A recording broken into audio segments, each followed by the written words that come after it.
Sampurasun. Pemirsa, selamat berjumpa kembali bersama channelnya Dedi Blog Hirata Sunda. Pada edisi kali ini saya akan membahas mengenai Maharaja Sunda Tarumanegara, yaitu Sang Raja Purnawarman ya pemirsa, di mana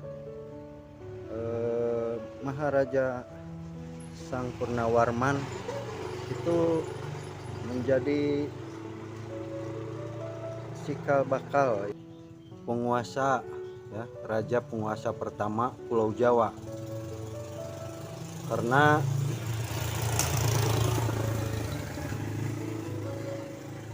pada zaman tersebut Maharaja Purnawarman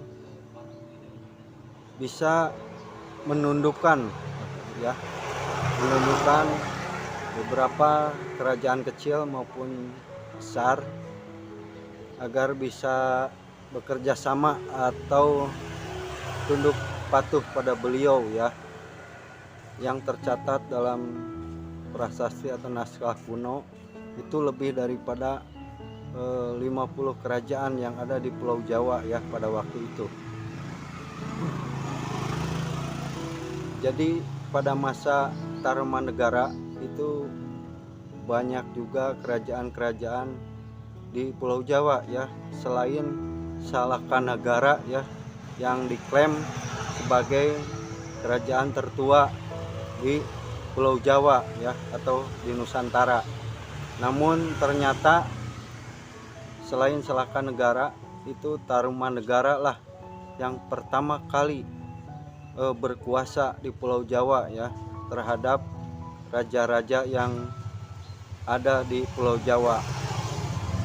Beliau menundukkan kerajaan-kerajaan wilayah tersebut yang ada di Pulau Jawa bukan hanya untuk diperangi ya, tetapi dengan cara kerjasama atau bahasa Sunda itu duduluran ya, bermusyawarah.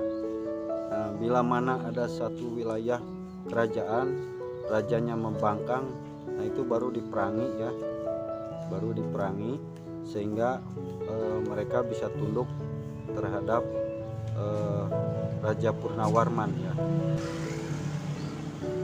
Ke-50 kerajaan yang ada di Pulau Jawa pada saat itu yang tunduk patuh terhadap Sang Purnawarman ya, itu diantaranya Kerajaan Salakanegara ya,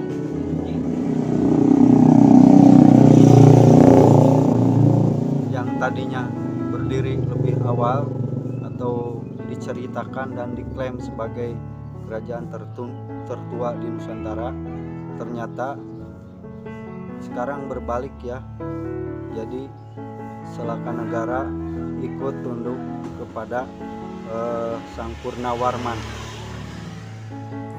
Pemirsa, inilah wilayah kerajaan-kerajaan yang ada di Pulau Jawa pada saat itu tunduk patuh terhadap Kerajaan Tarumanegara yang dipimpin Sang Maharaja Purnawarman.